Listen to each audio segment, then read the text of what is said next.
تو جہاں سے آنا تھا وہاں توجہ دینی چاہیے تھی کہ جہاں صرف ایک سبب تھا، ذریعہ تھا۔ حضرت اویس کرنی رضی اللہ تعالیٰ عنہ، ہمارے صوفیاء میں ایک لفظ بولا جاتا ہے فقر بوذر، یعنی کچھ لوگ ایسے ہیں جو سیدنا ابو ذر غفاری رضی اللہ تعالیٰ عنہ کے طریقے پہ چلتے ہیں۔ ایک لفظ بولا جاتا ہے فقر بوذر، کچھ لوگ فقر بوذر کے قائل تھے، اسی مزاج کے قائل تھے حضرت سیدنا اویس کرنی رضی اللہ تعالیٰ۔ ان کے ذہن میں ایک بات بیٹھ گئی تھی کہ یار دینے والا اللہ ہے، ہماری جو غفلت ہے نا وہ بھلا کیوں ہوئی ہے؟ وہ اس لیے ہوئی ہے کہ پیسے کسی کو بھی برے نہیں لگتے، پتہ نہیں ان میں کیا کشش ہے۔ یہ نہ آپ کسی جگہ بھی ان کا نام لے لیتے ہیں، یہ کسی جگہ بھی آ جاتے ہیں تو یہ برے لگتے ہی نہیں۔ یہ جناب بڑی بڑی فقیری کا دعویٰ کرنے والے اور لوگوں کو طریقت اور تصوف کا درس دینے والے، ان کو بھی یہ اچھے لگتے ہیں۔ یہ تو جناب جو لوگوں کو کہہ رہے ہیں فقیر ہو جاؤ فقیر ہو جاؤ، وہ خود امیر ہوتے جا رہے ہیں۔ یہ پتہ نہیں ان میں کیا ہے ایسا خاص۔ ہمارے ایک استاد تھے تو مزاج میں بڑی ظرافت تھی، حالانکہ بڑے اللہ والے بندے تھے، تو بات بڑی وہ دل لگی کیا کرتے تھے۔ تو ایک دن ہم نے پوچھا استاد جی خوشبو کون سی اچھی لگتی ہے؟ کہنے لگے بیٹا جو پیسوں میں سے آتی ہے وہ مجھے بڑی اچھی لگتی ہے، اس لیے کہ ملتے کم ہیں۔ ہمارا نا جب اس طرح کا ذوق بن جاتا ہے نا، آپ مزاج بنا لیتے ہیں پیسوں کا، لوگ سمجھتے ہیں کہ غریبی کا ڈر شاید زیادہ ڈر ہے، لیکن کبھی آپ دروازہ رسول پہ جائیں نا تو حضور نے تو کوئی اور ڈر بیان کیا ہے۔ حضرت ابو عبیدہ بن جراح رضی اللہ تعالیٰ عنہ بحرین سے نا مال لے کے آئے بہت سارا، حضور نے بھیجا، جزیہ لینے گئے یا مال غنیمت کا کچھ مال تھا، آپ لے کے مسجد میں آئے تو لوگوں کو پتہ چل گیا کہ آج مال آیا ہے۔ اب سب کو حصہ ملتا تھا اس میں سے، بدریوں کو زیادہ ملتا تھا، باقی لوگوں کو بھی ملتا تھا۔ تو فجر کی نماز کے بعد لوگ گھروں کو جایا کرتے تھے، لیکن آج پتہ چلا نا مال آیا ہے۔ تو یہ سیاستہ میں حدیث موجود ہے، سب لوگ مسجد میں بیٹھے رہے۔ حضور علیہ السلام نے فرمایا تمہیں پتہ چل گیا مال آیا ہے؟ عرض کی حضور ہاں۔ فرمایا تمہیں بانٹنے لگے ہیں، دینے لگے ہیں۔ ہم نا غریبی سے ڈرتے ہیں، ہم اپنے بچوں کے لیے دعا کرتے ہیں ان پہ غربت نہ آئے، ہم اپنے بہن بھائیوں کے لیے دعا کرتے ہیں ان پہ غربت نہ آئے، کرنی چاہیے، لیکن ذرا اس حدیث کے مفہوم کو بھی دیکھیے گا۔ نبی پاک صلی اللہ تعالیٰ علیہ وآلہ وسلم نے فرمایا تمہیں دینے لگے ہیں، مال آ گیا ہے، لیکن میرے قریب نے اپنی امت کے لیے جس چیز کا ڈر محسوس کیا وہ کیا ہے؟ حضور کے دل میں کس چیز کا خدشہ تھا وہ کیا ہے بیان کیا۔ حضور فرمانے لگے لوگو مجھے تم پر غربت کا ڈر نہیں، یہ ڈر نہیں کہ تم غریب ہو جاؤ گے، بلکہ مجھے تو ڈر ہے کہ تم پر دولت پھیلا دی جائے گی، تم زیادہ مالدار ہو جاؤ۔ خوف غریبی کا نہیں، خوف تمہارے مال کا ہے۔ اور حضور فرماتے ہیں کہ پھر تم انہی باتوں میں مبتلا ہو جاؤ گے جن میں پرانی امتیں مبتلا ہوئی تھی، اور جب وہ اللہ کی نافرمانی میں مبتلا ہوئی تھی تو پھر وہ ہلاک کر دی گئی تھی۔ مجھے ڈر ہے، مجھے ڈر ہے۔ ہاں جہاں دولت آتی ہے وہاں سستی بھی آتی ہے، جہاں دولت آتی ہے وہاں معاذ اللہ عیاشی بھی آتی ہے، جہاں دولت زیادہ آ جاتی ہے وہاں پھر لوگ ہر چیز کو دولت میں تولنے لگتے ہیں۔ جہاں دولت زیادہ آتی ہے میرے بھائی پھر لوگ سمجھتے ہیں کہ ہر چیز میں خرید لوں گا، پھر لوگوں کے ذہنوں کے اندر اس طرح کا فطور آتا ہے۔ حضور نے فرمایا مجھے ڈر ہے تمہارے دولت مند ہونے کا، ڈر ہے دولت مند ہونے کا۔ یارو اپنے پیسوں سے ڈرا کرو، اپنی جائیدادوں سے ڈرا کرو، اپنے مال سے ڈرا کرو۔ وہ ہم نے جو بڑے بڑے محلات تعمیر کرنے شروع کیے ان سے ڈرا کرو، اس لیے کہ حضور نے فرمایا مجھے ڈر ہے۔ حضرت ابو بکر صدیق رضی اللہ تعالیٰ عنہ تشریف فرما تھے، ہمارے نا بچے بہت زیادہ آسانی مانگتے ہیں. اقبال نے کہا لہو مجھ کو رلاتی ہے جوانوں کی تن آسانی. جب میں جوانوں کا مزاج دیکھتا ہوں نا کہ اتنے آرام پسند ہو گئے ہیں تو پھر میری آنکھوں سے لہو بہتا ہے. لہو مجھ کو رلاتی ہے جوانوں کی تن آسانی. ان کا وجود اتنا آسانی کا ماحول لینا چاہتا ہے. ذرا سی بھی کوئی تکلیف آپ دیکھ لیں، لائٹ بند ہو جائے تو مصیبت کھڑی ہو جاتی. کسی جگہ چند منٹ کے لیے، آدھے گھنٹے کے لیے ٹریفک بند ہو جائے تو مثلاً کیا ہو جائے گا. لیکن یہ کہ طبیعتوں میں تلخی، اور جب وہ گاڑیاں آہستہ آہستہ چلتی ہیں تو ایک دوسرے سے آگے بڑھنے کی وہ شدت، وہ ہمارے مزاج میں ایک دوسرے کے بارے میں دل میں بڑے بڑے جملے. کیوں؟ اس لیے کہ ہماری طبیعت آسانی پسند ہے. ذرا سی بھی کوئی رکاوٹ ہم نہیں برداشت کرتے. تھوڑی دیر کے لیے ٹھہرنا پڑ جائے ہمارے لیے بڑا مشکل کام. آپ ہمیں ہماری مرضی کے خلاف کوئی بات کر دیں تو ہمیں بگڑا ہوا سمجھے. ہماری طبیعت میں وہ آسانی ہے. یہ آسانیاں انسان کو پھر بڑے بڑے کام نہیں کرنے دیتی. پھر انسان کمزور پڑ جاتا ہے. پھر وہ کوئی کسی انقلابی تحریک کا کبھی حصہ نہیں بن سکتا. اگر وہ بڑی صلاحیت بھی رکھتا ہو تو وہ زندگی میں کوئی کارنامہ سر انجام نہیں دے پاتا، کیونکہ طبیعت میں آسانی آ گئی. اس کا مزاج ہی نہیں. جس بندے کو گرمی زیادہ لگتی ہے وہ کیسے آگے بڑھے گا؟ یہ سیٹھوں کے بیٹے، مالداروں کے بیٹے، پیروں کے بیٹے، بڑے بڑے جناب مشائخ کے صاحبزادگان، الا ماشاءاللہ، آگے نہ بڑھنے کی وجہ کیا ہے؟ صرف یہ ہے کہ طبیعت کا تقاضا یہ ہے کہ ایک آدمی نے رومال پکڑا ہے، دوسرے نے جوتا پکڑا ہے، تیسرا گاڑی کھول رہا ہے. جب آپ اس قدر زیادہ ان کو آسانیوں میں مبتلا کر دیتے ہیں، پھر ان کے لیے جہاد کرنا، میدان میں نکلنا ممکن ہے.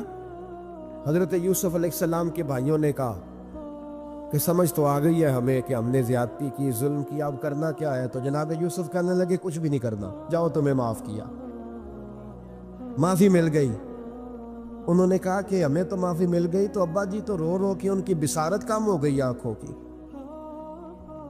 ماں بڑا پیار کرتی ہے، پر بیٹے سے جو باپ پیار کرتا ہے اس کا بھی اندازہ کوئی نہیں کر سکتا. کوئی نہیں کر سکتا. دیکھیں نا، اللہ کے نبی حوصلے والے، صبر والے ہوتے ہیں، پر بیٹے کی جدائی بین اللہ کے نبی نے بھی اتنے آنسو بہائے، اتنے آنسو بہائے بیٹے کی جدائی میں کہ نظر آنا کم ہو گیا. بصارت. بیٹے کو ابا جب بھی فون کرتا ہے پردیس میں کہ تو آ جا چند گھڑیوں کے لیے، میرا پتہ کوئی نہیں. کہتا ابا جی بس ایک کاغذ رہ گیا، میں آیا.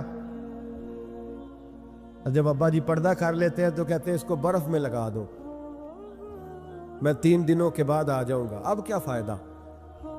اب تو رہ ادھر ہی، اب کوئی پڑھ دے گا جنازہ بھی. اب تو آ کے میں نے منہ دیکھنا ہے تو کیا ہوگا اس سے؟ اب تو نبی پاک کا حکم ہے جب کوئی انتقال کر جائے تو جلدی دفن کرو. اب تیری ماں نے ساری زندگی آنکھیں دروازے پہ لگی رہیں کہ اللہ کرے وہ آ جائے. اس وقت تو تجھے خیال نہیں آیا، تو تجھے کاغذوں سے پیار رہا، تو اب کس بات کا انتظار؟ حضرت یوسف علیہ السلام سے بھائی کہنے لگے کہ جناب یعقوب کو نظر آنا کم ہو گیا ہے، ان کا کیا کرے؟ تو قرآن ہے بھائی، قرآن. میں نے کہا یا ہمیں سمجھا دو یا ہم سے سمجھ لو نا بھائی، ہم سے ہی سمجھ لو. یہ کس آیت کا بتاؤ، کیا ترجمہ کریں بتاؤ. اور تم بلڈوزر چلاؤ حضرت علیمہ کے گھر پہ تو ہم چپ رہیں. یہ بھی کس طرح ہو سکتا ہے؟ حضرت یوسف کے بھائیوں نے کہا کہ ابا جی کی آنکھوں کی بینائی کم ہو گئی ہے، اب کیا کرے؟ قرآن ہے. کہنے لگے اذهبوا بقمیصی، یہ میری قمیض لے جاؤ. حضرت یوسف کہتے ہیں یہ میرا کرتا لے جاؤ، میری قمیض لے جاؤ. ھذا فألقوہ علی وجہ ابی یاتی بصیرا، میرا کرتا لے جاؤ، میرے ابا کے چہرے پہ ڈال دینا، ان کی آنکھوں کو اللہ روشن فرما دے گا. اگر حضرت یوسف علیہ السلام کے وجود سے کرتا لگے تو آنکھیں روشن ہو جائیں. تھوڑی دیر کرتا ان کے وجود سے لگے تو آنکھیں روشن ہو جائے.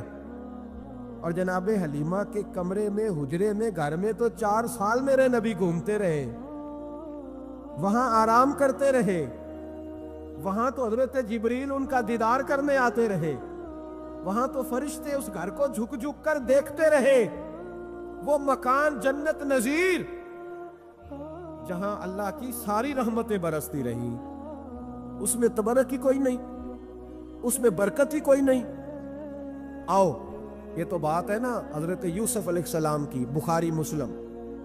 میں نے کہا کہ یار یا تو یہ حدیث علیحدہ کر یا پھر ہمیں اس حدیث کا ترجمہ بتاؤ.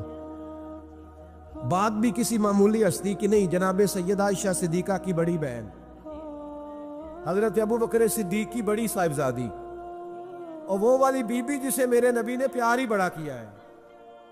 حضور کے لیے غار ثور میں کھانا لے کے جانے والی حضرت اسماء بنت ابی بکر صدیق، وہ کہتی ہیں میرے پاس مصطفیٰ کا ایک جبہ تھا، حضور کا ایک جبہ.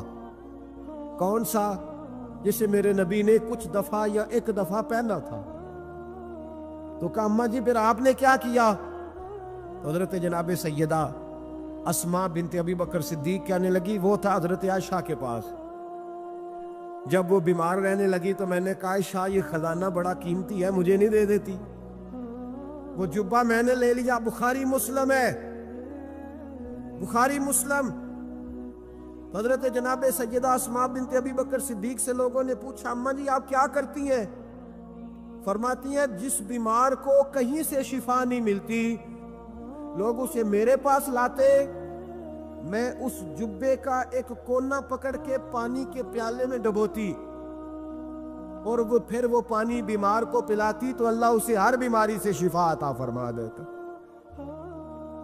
اللہ اسے ہر بیماری سے. میرے اعلیٰ حضرت فرمانے لگے لا و رب العرش جس کو جو ملا ان سے ملا. قسم اٹھا کے کہتے ہیں لا و رب العرش جس کو جو ملا ان سے ملا. بٹتی ہے کونین میں نعمت رسول اللہ کی، بٹتی ہے کونین میں نعمت رسول اللہ کی. اور سورج الٹے پاؤں پلٹے، چاند اشارے سے ہو چاک، اندھے نجدی دیکھ لے قدرت رسول اللہ کی. اندھے نجدی دیکھ لے قدرت رسول اللہ کی صلی اللہ ہو. یار ہم کیا کریں، ہم کدھر جائیں؟ تو خطبہ پڑھتا ہے وہاں بیٹھ کر کے یہ ادھر نہ جاؤ، کوئی برکت نہیں، معافی برکت. ادھر ہم کیا کریں؟ اچھا یہ تو بات تھی نا شفا کی. حضرت سہل بن سعد رضی اللہ تعالیٰ، یہ بھی بخاری ہے. حضرت سہل بن سعد کہتے ہیں ایک بی بی حضور کی بارگاہ میں آئی، اس نے آ کے حضور کی خدمت عالی مرتبت میں عرض کی حضور میں جب بھی آتی ہوں کرتا یہی پہنا ہوتا ہے آپ نے. یا رسول اللہ صلی اللہ علیہ وسلم، اور اس کو تو اتنے پیوند لگے ہیں کہ گنے نہیں جاتے. تو حضور اگر اجازت دیں تو ایک کرتا نہ بنوا لوں آپ کے لیے؟ تو حضور نے فرمایا بنوا لے. وہ بی بی کرتا بنوا کے لائی، اس نے بڑی محبت سے بنایا. اس زمانے میں جو کوئی نقش و نگار ہوتے تھے اس نے سجائے اپنے انداز میں. اب اس نے پیار سے بنایا، محبت سے بنایا، یہ بھی باتیں صحیح ہے. اور اصل جملہ جس سے مزہ آئے گا وہ یہ ہے، وہ آندھی ہے میں بڑی ریج نہ بنایا، میں بڑی. اب اس میں جو درد ہے وہ میں اردو کا جملہ ڈھونڈ کے لاؤں تو ملتا نہیں مجھے. کہتی ہے میں ریج نہ بنایا. تو محبوب پاک کی بارگاہ میں لا کے تھال میں پیش کیا. حضور کی بارگاہ میں تھال میں.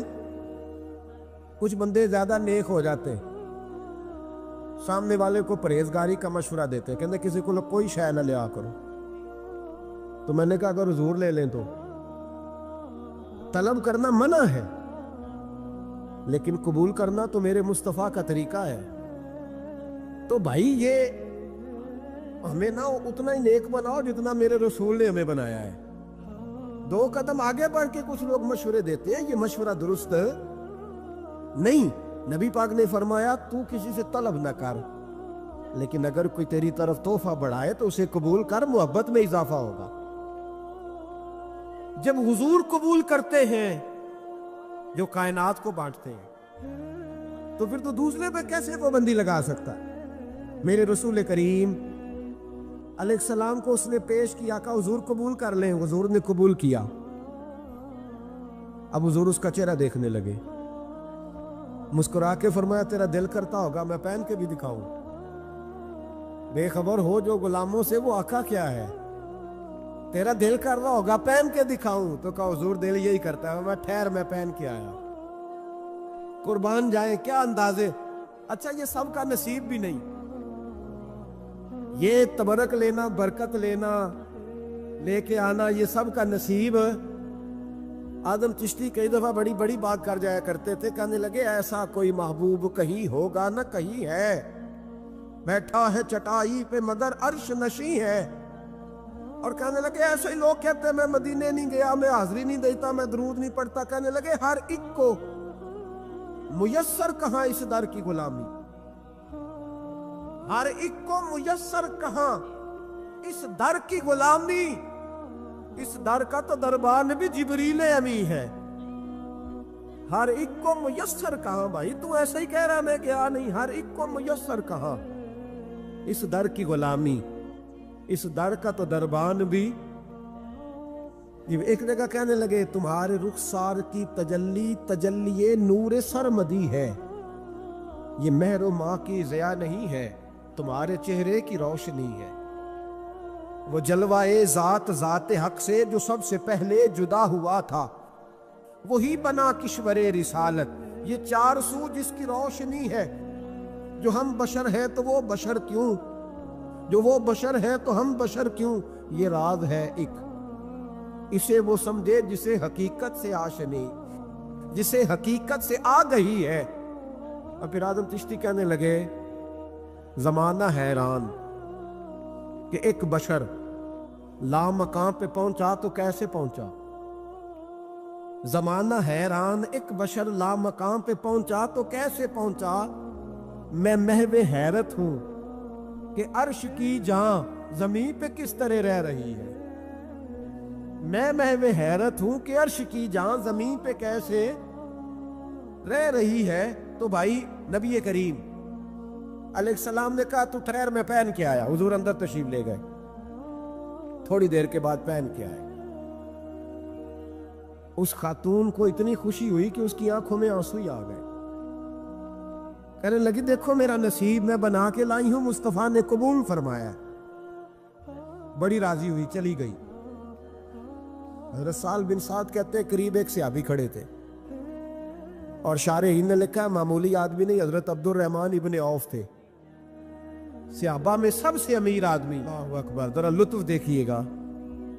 کہتے ہیں وہ قریب کھڑے تھے، جب حضور نے پہنا نا تو تعریفیں کرنے لگے، کہنے لگے سوڑیاں کمال ہی ہو گئی ہے، معبوم کیا بات ہے، حضور اس کے بنانے کی محبت کی بھی کیا ہی بات ہے، پر جو اللہ نے رنگ روپ آپ کو عطا فرمایا اس کی بھی کیا ہی بات ہے۔ یا رسول اللہ اتنا پیارا لگ رہا ہے، اتنا پیارا۔ جب کوئی زیادہ تعریف کری نا تو تعریف کرنے والوں کی بھی اپنی اپنی نیتیں ہوتی ہے نا۔ جب زیادہ ہی تعریف کی تو حضور نے فرمایا تجھے پسند آ گیا دے دوں،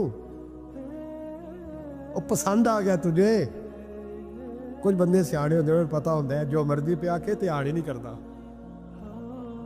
جنہ مرضی تعریف کرو وہ کہتے تو لگا رہو مجھے پتا تو کی پیار ہے، تو کہا پسند آ گیا یا رسول اللہ بڑا، تو فرمایا چاہیے، کہ حضور مہربانی ہو جائے تو کیا ہی بات ہے۔ سرکار اندر گئے، وہ پرانا کرتا دوبارہ پہنا، اور میرے رسول پاک علیہ السلام نے اس کرتے کو اتارا، بخاری پڑھ رہا ہوں، اور نبی پاک نے لا کے دیا، فرمایا چل یار وہ بھی راضی ہو گئی ہے تو بھی راضی ہو جا، جب دونوں ہی راضی ہو جائے، وہ بھی راضی ہو کے گئی تو بھی راضی ہو کے جا۔ اس کو دیا، حضور چلے گئے۔ صحابہ بعد میں اس صحابی کے پیچھے کہنے لگے یار تو تگڑا بندہ ہے، تجھے ضرورت ہی نہیں تھی۔ اور حضور علیہ السلام نے بڑی مشکل سے قبول کیا۔ حضور تو کسی کی طرف توجہ ہی نہیں کرتے، طلب ہی نہیں کرتے، یہ والا خیال ہی. اور اگر آج حضور نے قبول کیا اور اتنا پیارا لگا تو تجھ سے برداشت ہی نہیں ہوا. کس طرح کا آدمی ہے تو؟ جب لوگ اس کے گرد اکٹھے ہوئے تو حضرت عبد الرحمن ابن عوف کی آنکھوں میں آنسو آ گئے. کہنے لگے میرے بھولے دوستو تمہیں غلطی لگ گئی. تمہارا کیا خیال ہے میں نے ولیمے پہ پہننے کے لیے لیا ہے؟ تمہارا کیا خیال ہے شادی کی دعوت میں پہنوں گا؟ تم کیا سمجھتے ہو عید والے دن پہنوں گا؟ اور گویا اپنی داڑھی کو پکڑ لیا. کہنے لگے دیکھو بال سفید ہو رہے ہیں، پھل پک رہا ہے. گنہگار بڑا ہوں، اگرچہ بدر میں بھی گیا ہوں، احد میں بھی تلوار اٹھائی ہے، مال بھی دیا ہے، ہر جگہ گیا ہوں، پر کسی عمل پر بھروسہ نہیں. یہ کرتا حضور کے جسم سے لگ گیا ہے، اب اسے سنبھال کے رکھوں گا اور مرتے وقت وصیت کروں گا گھر والوں کو کہ جب میں مروں نا تو اس کرتے میں مجھے کفن پہنا دے. مجھے امید ہے جب حضور کا کرتا پہن کے قبر میں جاؤں گا تو رب کے فرشتے مجھ پر عذاب نہیں دیں گے بلکہ بغیر حساب کتاب جنت عطا فرما دیں گے. من ترک صلاۃ متعمدا فقد کفر. میرے رسول نے حقیقت بیان کی، فرمایا جس نے ایک نماز بھی جان بوجھ کے چھوڑی اس نے رب کے رب ہونے کا انکار کیا، اس نے کفران نعمت کیا. یہ حقیقت ہے، کوئی کلیریفیکیشن نہیں، کوئی وضاحت نہیں. جو نماز نہیں پڑھتا جھوٹ بولتا ہے، غلط بیانی کرتا ہے. جو شخص رزق حرام کما کے کہتا ہے کہ اس کے بغیر گزارا نہیں چلتا وہ جھوٹ بولتا ہے. اس لیے کہ رب فرماتا ہے جب تجھے پیدا کیا تو تیرا رزق میرے ذمہ ہے.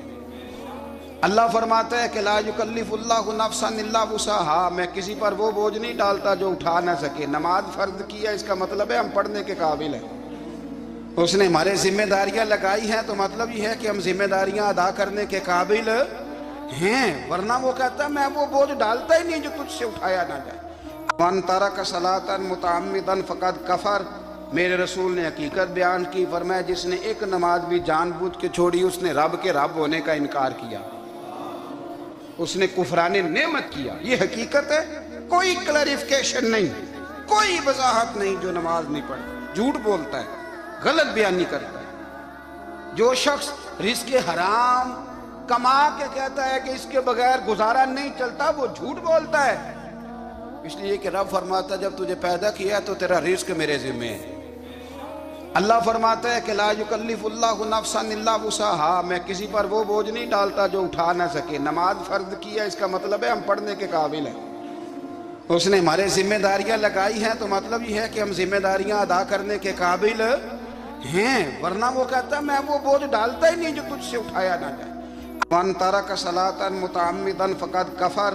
میرے رسول نے حقیقت بیان کی، فرمایا جس نے ایک نماز بھی جان بوجھ کے چھوڑی اس نے رب کے رب ہونے کا انکار کیا، اس نے کفران نعمت کیا. یہ حقیقت ہے، کوئی کلیریفیکیشن نہیں، کوئی وضاحت نہیں. جو نماز نہیں پڑھتا جھوٹ بولتا ہے، غلط بیانی کرتا ہے. جو شخص رزق حرام کما کے کہتا ہے کہ اس کے بغیر گزارا نہیں چلتا وہ جھوٹ بولتا ہے. اس لیے کہ رب فرماتا ہے جب تجھے پیدا کیا تو تیرا رزق میرے ذمہ ہے. اللہ فرماتا ہے کہ لا یکلف اللہ نفسا الا وسعہا، میں کسی پر وہ بوجھ نہیں ڈالتا جو اٹھا نہ سکے. نماز فرض کیا اس کا مطلب ہے ہم پڑھنے کے قابل ہیں. اس نے ہمارے ذمہ داریاں لگائی ہیں تو مطلب یہ ہے کہ ہم ذمہ داریاں ادا کرنے کے قابل ہیں، ورنہ وہ کہتا ہے میں وہ بوجھ ڈالتا ہی نہیں جو تجھ سے اٹھایا نہ جائے. من ترک صلاۃ متعمدا فقد کفر. میرے رسول نے حقیقت بیان کی، فرمایا جس نے ایک نماز بھی جان بوجھ کے چھوڑی اس نے رب کے رب ہونے کا انکار کیا، اس نے کفران نعمت کیا. یہ حقیقت ہے، کوئی کلیریفیکیشن نہیں، کوئی وضاحت نہیں. جو نماز نہیں پڑھتا جھوٹ بولتا ہے، غلط بیانی کرتا ہے.